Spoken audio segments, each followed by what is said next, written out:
So it's great to be in Bangalore. The last time I was here was just 2 weeks ago, and I was talking to another legend. He needs no introduction, Sachin Tendulkar. And before I pick their brains about the IPL, about StarPick, about the Fantasy League, I'm also going to talk a bit about that tape. But before I do all of that, I want you to hear this interesting story that Sachin had to say about the man who's sitting right next to me, Harbhajan Singh. This is the only time that I met him after that. So I want to confirm if the story is correct or not. Can we have that video, please?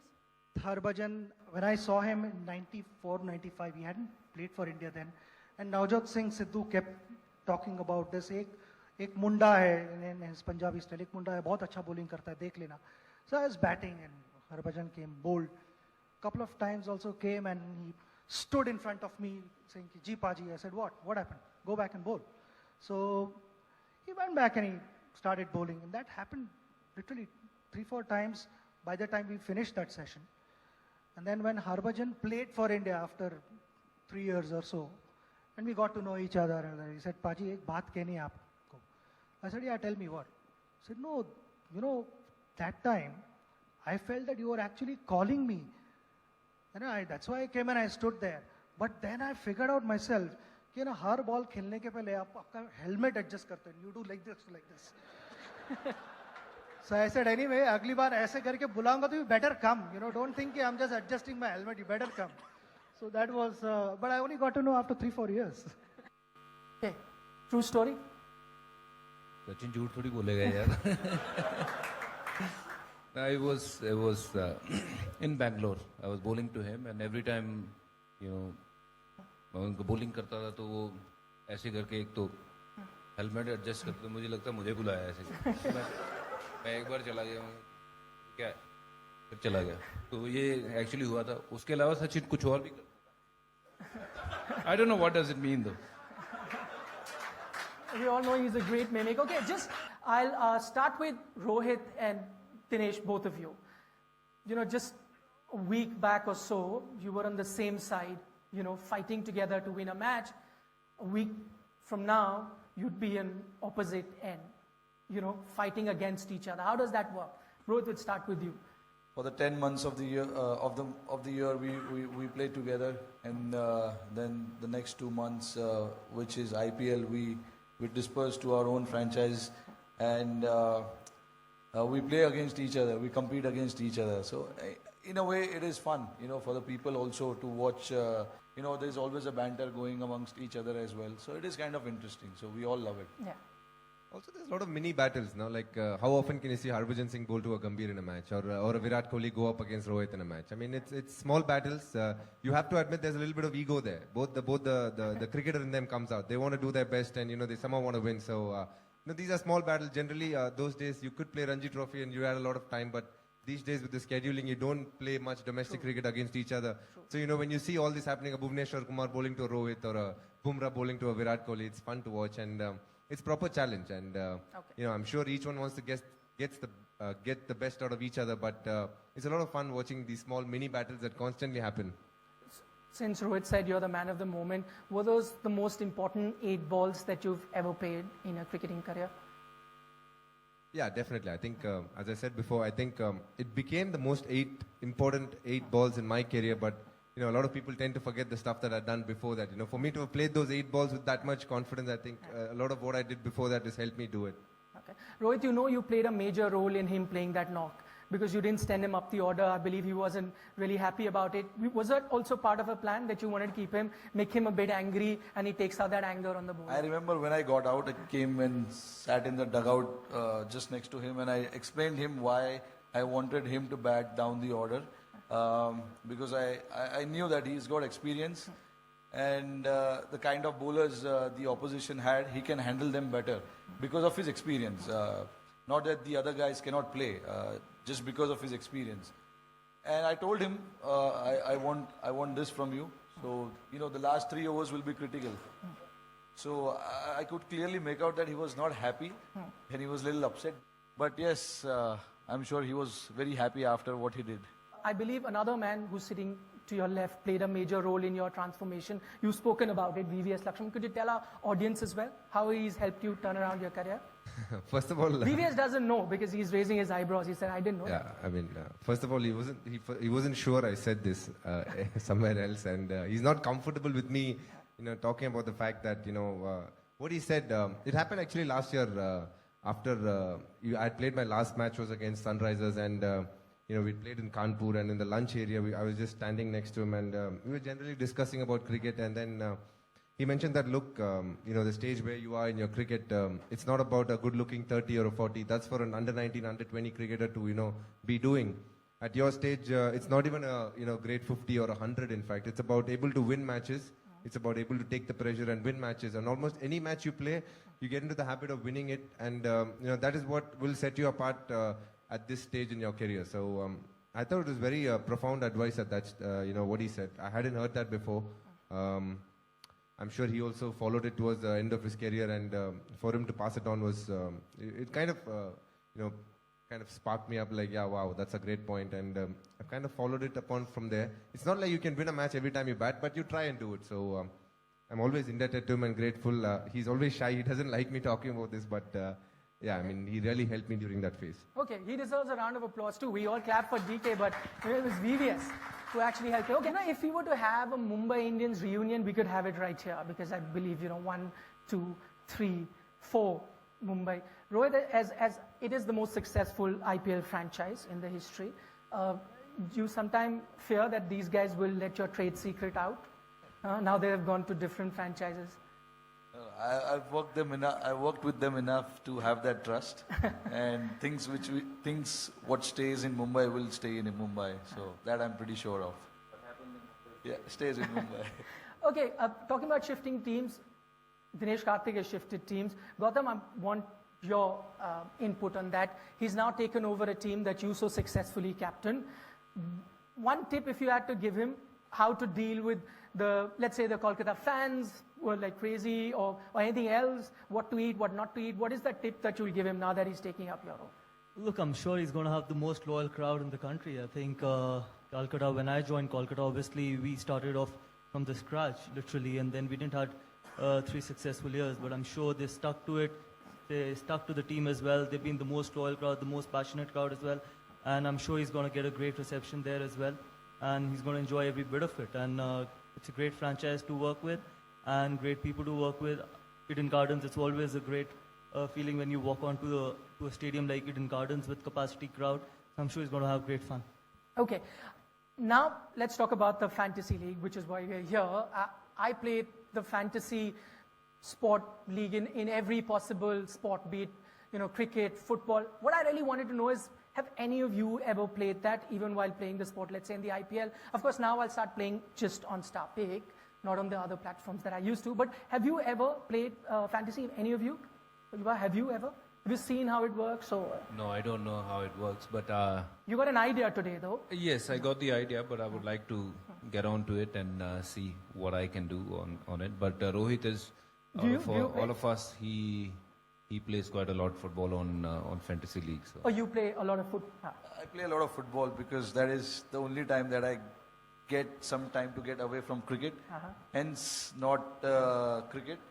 But with StarPick, I will get involved in cricket as well. But I've been involved in fantasy gaming for the past 4 or 5 years, and it's all my childhood friends that I play with, and it is quite intense with all my friends. Yes. They take it very seriously. When I experienced it, I was experiencing as if I'm a fan. So it will allow them to do the same. So yes, it is quite addictive as well, because come Thursday, my mind starts working on this fantasy game. So okay. It is quite intense, and all my buddies, if they're watching this show, they're gonna love it. So just to get an idea of how you will pick your fantasy team, I'll do this rapid fire where I'll ask you one-word questions, all of you. So the question remains the same. I'll start with Bhaji, go to Gauti, and then Dinesh, and like that, right? So I'll start with you. The first question: if you were to make a StarPick Fantasy 11 for the IPL, which player will you select every single time? And you can't talk about yourself. One player, and because in Fantasy League you can pick from any team. One player that will be the first name you'll put.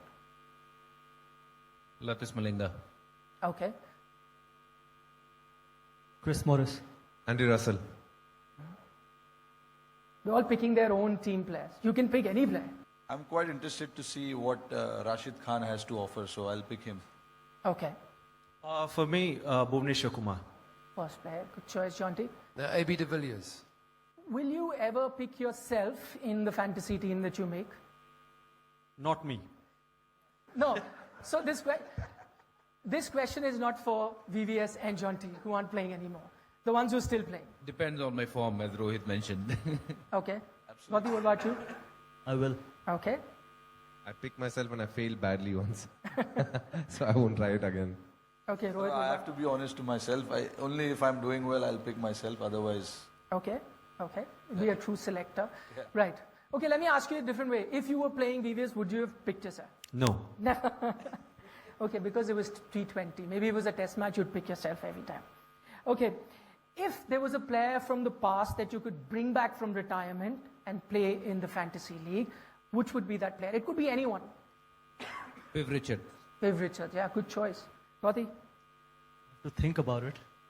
Okay, I'll come back to you. Dinesh? Definitely Sir Gary Sobers. All-rounder, would do everything, yeah. I'm a fan of Adam Gilchrist, so I would want him to come back. Come. Okay, VVS? For me, Kapil Dev. Kapil Dev, yeah, he would have made a great T20 cricketer. We had a chap called the Zulu in South Africa, Yes. Lance Klusener. I would have given him a nod. Okay, real good choices. I wish they were all playing. You know, we could have seen them play even the IPL now. Okay, Gautam, back to you. Maybe Lance Klusener. Lose now. Good choice. Okay. An IPL debutant you're really looking forward to seeing this season. Shubman Gill. Gautam, you? Yeah, we've got Abhishek Sharma. I've heard a lot about him, that he's a quality all-rounder, so really looking forward to him. I'm very interested in a leg spinner from Nepal, Lami Chane, so I just want to see how he goes. Okay. This time he hasn't picked a player from your own team. I don't have any single name, but all the under-19 kids who played the World Cup, I'm quite keen to see, especially the fast bowlers. Yeah, same here. Because all of them Shivam, are Mavi, exceptionally Nagar, Koti. talented. Yeah, it's a great platform for them to exhibit their potential. Really excited about them playing this IPL. Okay. Jonty? I have no particular preference. I like the leg spinners, they've, especially from countries that are smaller and people don't know much about them. Right. So, the young leggy from Nepal, it'll be interesting to see how he goes. Okay, final question of the rapid fire. You got to pick the team that's looking the strongest on paper in the IPL other than your team. Kings 11, I think. Okay. Gautam? Chennai. Okay. I think Sunrisers Hyderabad. Okay. I think Delhi. Wow, all different For me, Kings 11. things left. All right, Jonty, to you. Oh, Chennai. Chennai.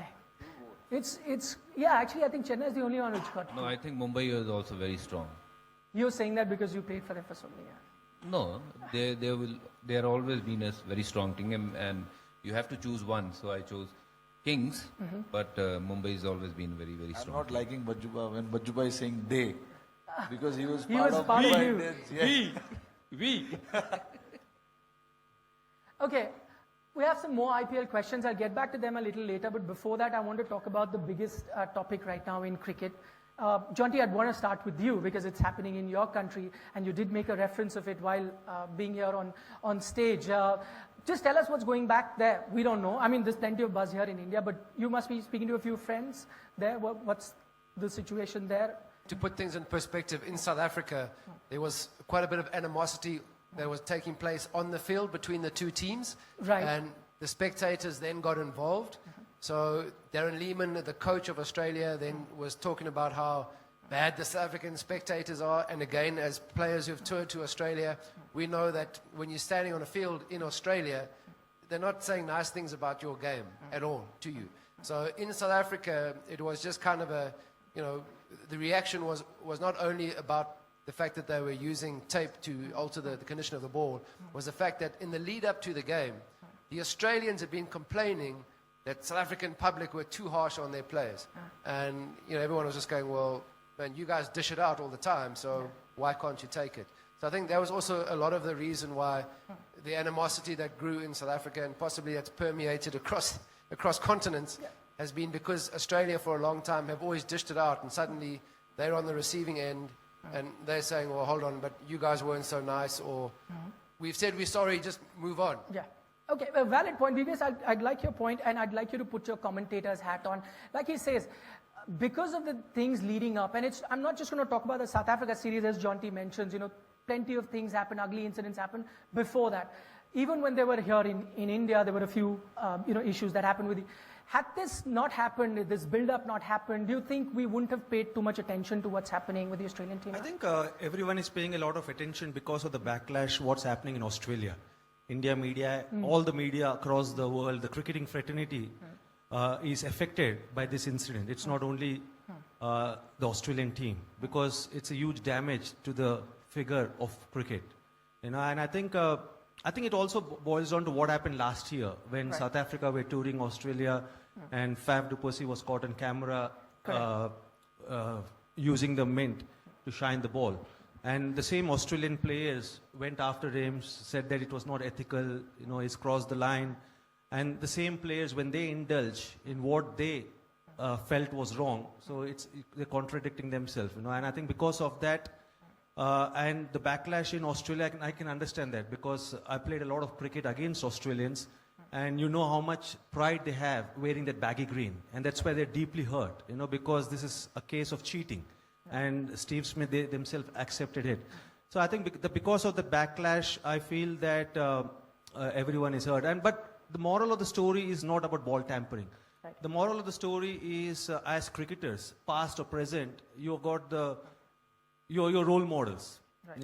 And without even knowing, you affect what youngsters, what people who love you think, and each and every action of yours will have a huge impact on their minds, and you're representing country. It's almost like you're ambassadors of your country, and that's why, including the Prime Minister is hurt, the entire citizens and countrymen of Australia are hurt, and that's why this is the huge build-up. Okay.